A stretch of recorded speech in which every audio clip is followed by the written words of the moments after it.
साहेब, एक आठवडा तुम्ही मुंबईत नव्हता, पण देशात बऱ्याचशा घडामोडी घडल्या.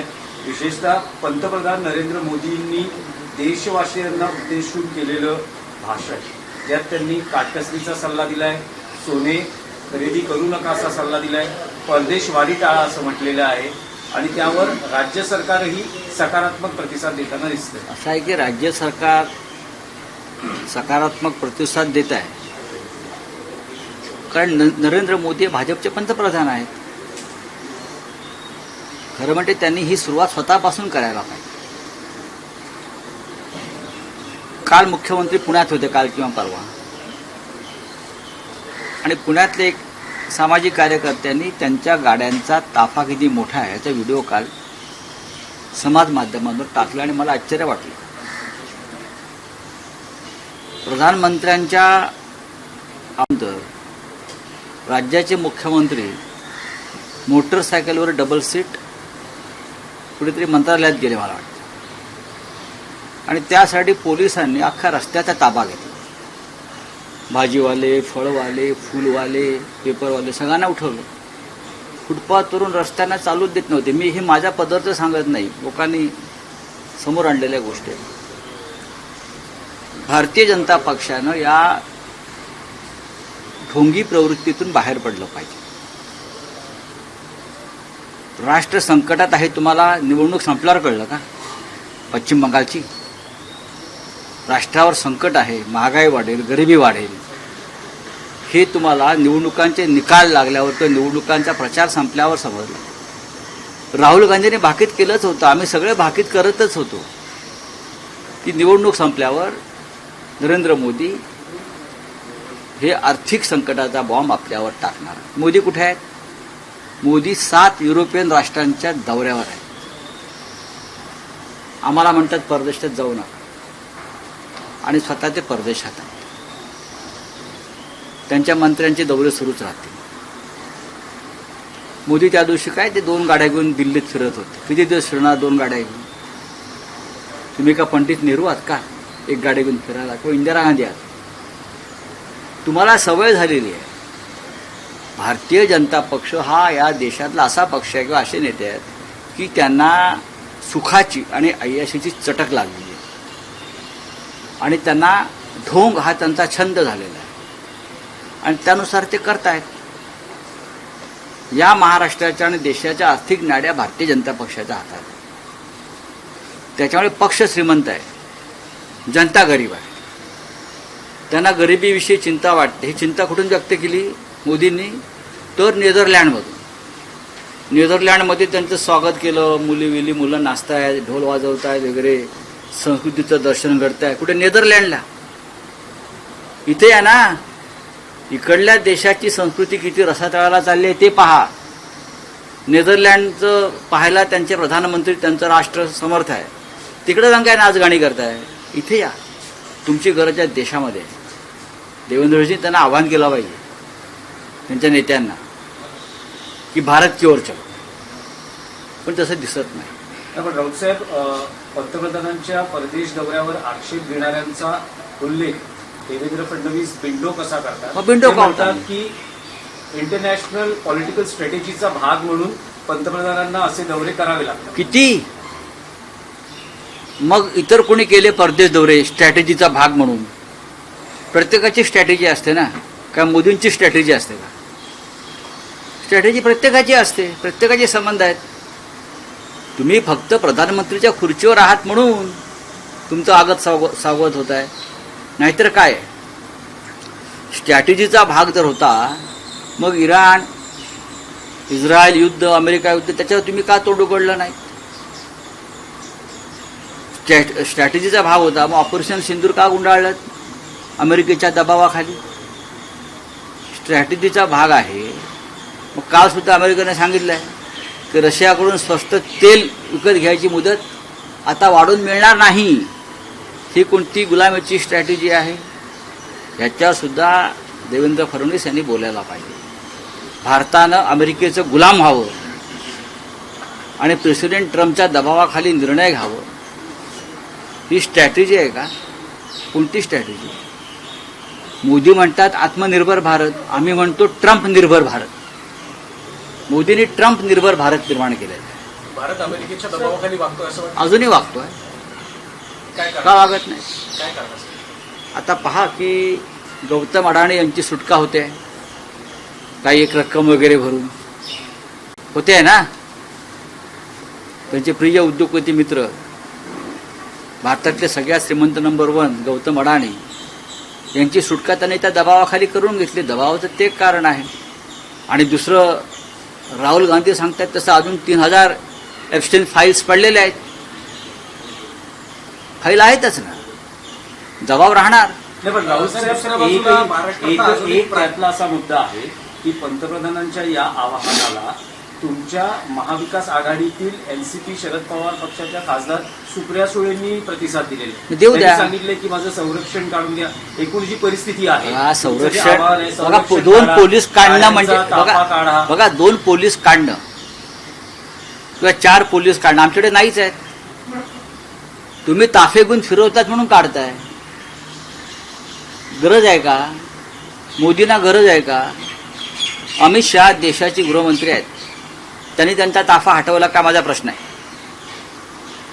अमित शहा देशाचे गृहमंत्री आहेत. जाऊन पहा, कृष्ण मेनन रोडला तुम्ही जाऊन पहा. दिल्लीचे 3 रस्ते त्यांच्या सुरक्षेसाठी बंद आहेत. प्रमुख रस्ते, बॅरिकेड्स आणि पोलीस त्यांच्या फौजा उभ्या आहेत तिथे आजही. 3 रस्ते प्रमुख पार्लमेंटकडे जाणारे हे एका व्यक्तीच्या सुरक्षेसाठी बंद आहेत. काय तुम्ही ताफे काढण्याची गोष्टी, नाटकं बंद करा. दुसऱ्या बाजूला महाराष्ट्रातला अजून एक प्रादेशिक पक्ष फुटीच्या उंबरठ्यावर असल्याचं दिसतंय. मला माहिती राष्ट्रवादी अजित पवार गटामधल्या वादाबद्दल काय वाटतं? बघा, तो पक्ष नाही आहे. अजित पवार असतानाही किंवा हे शिंदे आणि अजित पवार हे कधीच पक्ष नव्हते. या अमित शहाच्या सिस्टर कन्सर्न आहे. निवडणूक आयोगाच्या माध्यमातून निर्माण झालेले वेगळे गट किंवा पक्ष आहेत. मूळ पक्ष हा शरद पवारांचा आहे, मूळ पक्ष हा माननीय उद्धव ठाकरे साहेबांचा आहे. आता त्याच्यावरती 30 जुलैला सुनावणी आहे, फायनल असा आमचा अंदाज आहे. बाकी हे जे अजित पवार वगैरे पक्ष नाहीच आहेत, हे गटच होते किंवा शिंद्यांचा गटच आहे. लोक फुटले, बाजूला गेले दबावाखाली. बाकी काय आहे? हे का पक्ष आहेत का? याला विचार काय? या 2 पक्ष, या पक्षाला एक भूमिका आणि विचारधारा असते. ती या 2 पक्षाकडे आहे का? शिंदे गटाची विचारधारा बाळासाहेब ठाकरे म्हणजे आमचीच, आणि हे जे आहेत अजित पवारांचा पक्ष, आता सुनेत्रा पवारांचा पक्ष, यांची विचारधारा शरद पवारांच्याच पक्षाची. नाही, पण राहुल साहेब, शरद पवारांकडेच तटकरे आणि प्रफुल्ल पटेल यांना पार्थ पवारांची तक्रार घेऊन जावं लागतं. मला माहित नाही. अशी परिस्थिती आहे सध्या. हो, मग आता प्रफुल्ल पटेल, तटकरे यांच्या त्यांना- समर्थकांना दिल्लीतल्या कार्यालयात येण्यापासून बंदी घातली जाते. ही त्यांच्या कर्माची फळ आहे. त्यांच्यावर ही जी वेळ आलेली आहे. मी वारंवार म्हटलं की अजित आणि शरद पवार साहेबांचे म्हणणं होतं की अजित पवारचं डोकं फिरवण्यात जे काही प्रमुख लोक होते, त्या धनंजय मुंडे असतील, प्रफुल्ल पटेलसारखे लोक होते, ही त्यांच्या कर्माची फळं भोगतायत. परंतु असं म्हटलं जातं की कुठेतरी सुनेत्रा पवारांवर दबाव निर्माण करायचा आहे, त्यांना कुठेतरी खाली खेचण्यासाठी तटकरे आणि पटेलांनी पवारांची भेट घेतली. मला माहित नाही, पण राहुल साहेब, तुम्ही 30 तारखेच्या सुनावणीचा उल्लेख केला, तर मध्यंतरी न्यायालयानं शिवसेना उद्धव बाळासाहेब ठाकरे पक्षाला सुनावलं आहे की तुम्ही आमच्याकडे न्यायाच्या अपेक्षेने येता, पण बाहेर मात्र तुमचे नेते न्यायालयाच्या विरोधात टीका करतात. करणार आम्ही. तुम्ही जोपर्यंत न्याय देत नाही, जोपर्यंत तुम्ही दबावाखाली तारखावर तारखा देत आहात, जोपर्यंत निवडणूक आयोग हा गृहखाते आणि गृहमंत्री आणि प्रधानमंत्र्यांचं गुलाम म्हणून काम करतोय, तोपर्यंत लोकशाही धोक्यात आहे. तोपर्यंत आम्ही लोकशाहीसाठी आमच्या भूमिका मांडत राहणार. पण तुमचं आजही तर आम्ही माझं असं म्हणणं आहे, त्यांनी घटनेतील कलमानुसार निर्णय द्यावा. बाहेर आम्ही काय बोलतो त्याच्यावर निर्णय देऊ नये. आपले चौकीदार आहात ना, 10th शेड्यूलनुसार निर्णय द्यावा.